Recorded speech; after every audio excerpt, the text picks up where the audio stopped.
দাঙ্গা না হলে বিজেপির বিন্দুমাত্র স্বস্তি নেই। এত নির্বাচনে জিতেও নরেন্দ্র মোদীদের কেন শান্তি হচ্ছে না, কেন তাদের কান ধরে উঠবোস করাতে হচ্ছে মুসলিমদের? জয় শ্রীরাম কোনো ধর্মীয় স্লোগানই নয়। জয় শ্রীরাম হচ্ছে হিটলারদের মতো একটা রাজনৈতিক স্লোগান।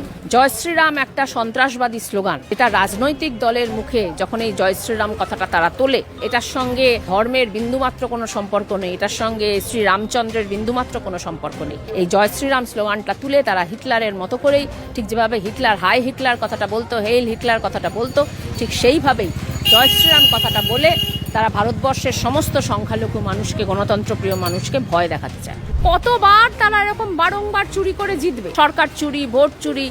মুসলমান খ্রিস্টানকে তো তারা দ্বিতীয় শ্রেণীর নাগরিক মনেই করে, তো হিন্দুদের ক্ষেত্রেও তারা কিন্তু মোটেই হিন্দুদের সমস্ত মানুষকে তারা যে আপন করে ভাবে, ব্যাপারটা এরকম নয়।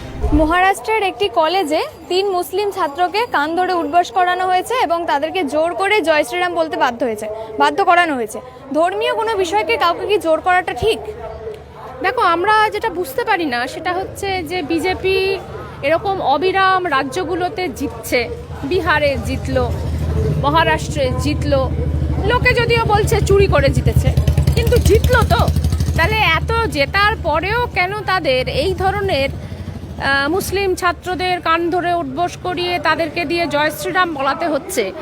প্রশ্নটা হচ্ছে এটা। তার মানে এত জিতেও তারা নিশ্চিন্ত নয়। তার মানে ভোট হলে আজকে জিতবে, কালকে হারবে। তার মানে ব্যাপারটা এরকম, কতবার তারা এরকম বারংবার চুরি করে জিতবে? সরকার চুরি, ভোট চুরি, এর তো একটা শেষ আছে। ফলত তাদের কাছে কিন্তু ভোটে জেতাটা, তাতে কিন্তু তারা নিশ্চিন্ত নয়। তাদের যেটা প্রয়োজন সেটা হচ্ছে দাঙ্গা। দাঙ্গা না হলে বিজেপির বিন্দুমাত্র স্বস্তি নেই। আমরা বলি না, দাঙ্গা হলে তার স্বস্তি। ফলত এত ভোটে জিতেও তাদের মনে শান্তি নেই। তাদের এখন দাঙ্গা করতে হবে, আর দাঙ্গা করতে হলে এই ধরনের কাজ, এই ধরনের উস্কানিমূলক আচরণ তাদের করতে হবে। তারা এই ধরনের অত্যাচার করবে, উস্কানিমূলক আচরণ করবে। তাতে যদি একটা হিংসা তৈরি হয়, একটা যদি ভায়োলেন্স তৈরি হয়, তার মধ্য দিয়ে যদি দাঙ্গা হয়, একমাত্র তাহলেই তারা নিশ্চিন্ত। তারপরে তারা ভোট ব্যাপারটা বাতিল করে দেবে। তারপরে শুধুই হত্যা, শুধুই গুমখুন।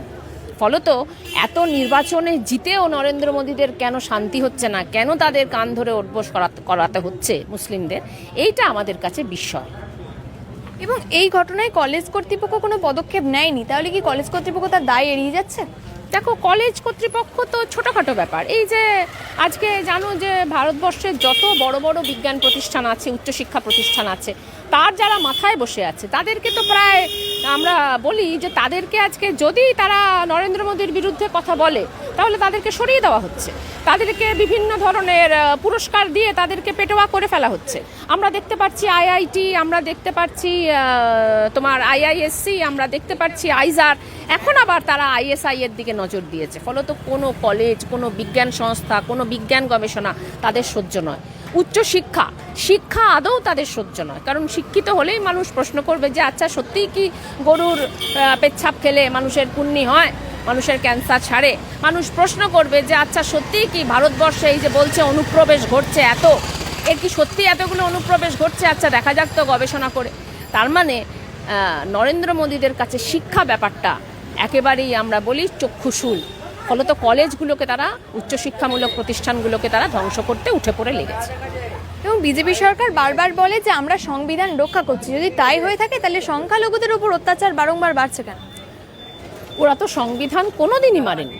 ভারতবর্ষে যখন সংবিধান তৈরি হয়েছে তারা কোনোদিনই সংবিধান মানেনি। তারা চেষ্টা করেছে যে সংবিধানের ভেতরে, কনস্টিটিউয়েন্ট অ্যাসেম্বলির ভেতরে বিন্দুমাত্র কোনো ডেমোক্রেটিক কথা উঠলেই সেটাকে বাতিল করা।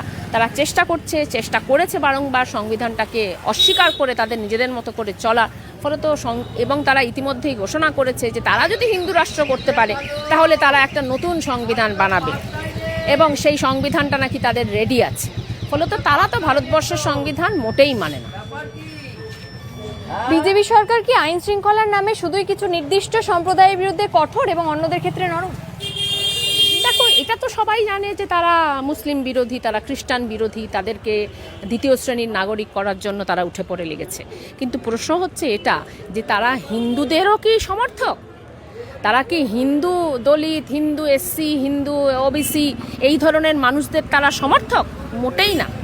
তারা শুধুমাত্র উচ্চ বর্ণের, তারা শুধুমাত্র উচ্চ বর্ণের ব্রাহ্মণ, একমাত্র সেই ব্রাহ্মণ্যবাদী যে মতামত একমাত্র বিজেপি তাকেই রিপ্রেজেন্ট করে। এমনকি তাদের বিরোধী যদি কোনো ব্রাহ্মণ থাকে, বিরোধী দলের যদি কোনো ব্রাহ্মণ থাকে, তারাও তাদেরকেও তা সে সহ্য করতে পারে না।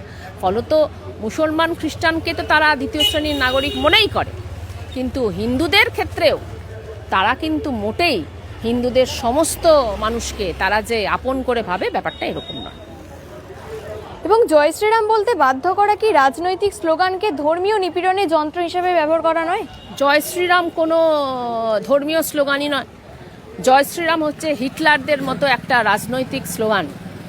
জয় শ্রীরাম একটা সন্ত্রাসবাদী স্লোগান, যেটা রাজনৈতিক দলের মুখে যখন এই জয় শ্রীরাম কথাটা তারা তোলে, এটার সঙ্গে ধর্মের বিন্দুমাত্র কোনো সম্পর্ক নেই, এটার সঙ্গে শ্রীরামচন্দ্রের বিন্দুমাত্র কোনো সম্পর্ক নেই।